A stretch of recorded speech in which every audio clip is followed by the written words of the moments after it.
Tanzila Islamic के मोहतरम नाज़रीन, अस्सलामु अलैकुम। अगर आप मेरे चैनल पर पहली दफ़ा आए हैं और चैनल पर नए हैं तो सब्सक्राइब करना और वीडियो को लाइक करना ना भूलिएगा। आपकी सपोर्ट हमें मजीद मोटिवेट करती है ताकि हम आपके लिए मजीद इंफॉर्मेटिव वीडियो ला सकें। अब चलते हैं अपने टॉपिक की तरफ। आज हम बात करने जा रहे हैं हजरत नूह अलैहिस्सलाम के बारे में। हजरत नूह अलैहिस्सलाम और हजरत आदम अलैहिस्सलाम के दरमियान 10 सदियों का फासला था। हजरत नूह अलैहिस्सलाम को आदम सानी भी कहा जाता है। हजरत नूह अलैहिस्सलाम की पैदाइश हजरत आदम अलैहिस्सलाम के 1000 साल के बाद हुई। हजरत नूह अलैहिस्सलाम बाबल मौजूदा इराक के इलाके कोठा में पैदा हुए। वो लमक के बेटे थे जो कि एक नेक आदमी था जो हजरत आदम अलैहिस्सलाम की नस्ल में से थे। हजरत नूह अलैहिस्सलाम की वालिदा भी एक नेक औरत थी जिन्होंने इन्हें मजबूत ईमान और इकदार के साथ पाला था। अल्लाह ताला ने अपनी कौम की रहनुमाई के लिए नूह अलैहिस्सलाम को एक नबी बनाकर भेजा। इनकी कौम अल्लाह ताला की तालीमात को भूल चुकी थी, बुत परस्ती और बुरे कामों में मुलव्विस थी। इन नस्लों से हजरत नूह अलैहिस्सलाम की कौम इन मुजस्समों की पूजा करती चली आ रही थी जिन्हें वो देवता कहते थे। इनका मानना था कि ये देवता इनके लिए अच्छाई लाएंगे, बुराई से इनकी हिफाजत करेंगे। उन्होंने अपने बुतों के नाम वद, सवा, यगूस, याऊक और नसर रखे हुए थे। असल में ये इन लोगों के नाम थे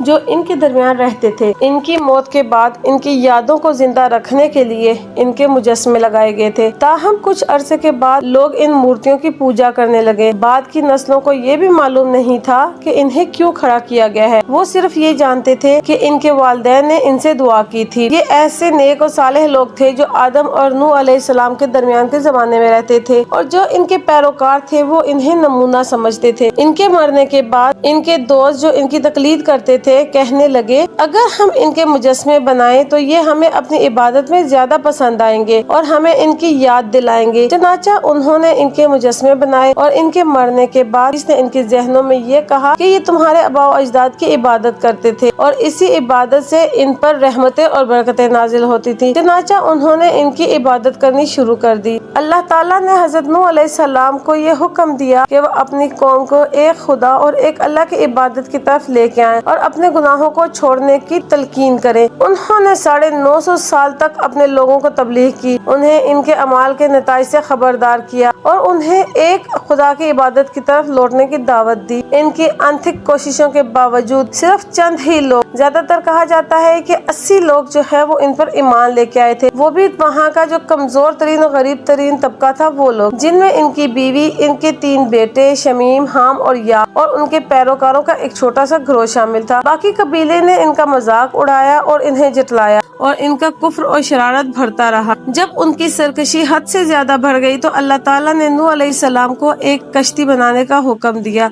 ताकि वो अपने आप को और अपने खानदान को और हर किस्म के 2 जानवरों को एक तबाह कुन सैलाब से बचा सके जो जल्द ही जमीन को तबाह कर देने वाला था। ये कश्ती अल्लाह ताला के हुक्म से बनाई गई थी। इसे गोफर की लकड़ी से बनाया गया था और इसे वाटर प्रूफ बनाने के लिए बीच में ढांप दिया गया। सैलाब आया और कश्ती पानी में तैरने लगी और जहाज में मौजूद सबको बचा लिया गया।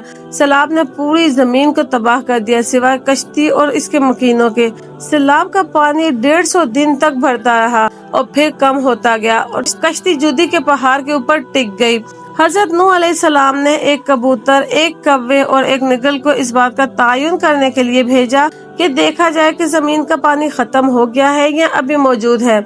जब कबूतर वापस आया तो नूह अलैहिस्सलाम को मालूम हुआ कि जमीन खुश्क है और वो कश्ती से बाहर निकल सकते हैं। नूह अलैहिस्सलाम और इनके पैरोकारों ने बुत परस्ती और बुराई से पाक एक नई जमात बनाई। वो सिर्फ अल्लाह ताला की इबादत करते थे। नूह अलैहिस्सलाम को इस्लाम में सबसे अहम पैगंबरों में से एक समझा जाता है। वो अपने सब्र, इस्तिकामत और अल्लाह ताला की इताअत के काबिल एहतराम है और इनकी कहानी का जिक्र कुरान और बाइबल में मौजूद है। इनकी मिरास इनके बेटों के जरिए जारी रही जिन्होंने अल्लाह ताला का पैगाम दुनिया तक पहुंचाया। अगर आपको मेरी ये वीडियो पसंद आए तो प्लीज इसको लाइक करना मत भूलिएगा।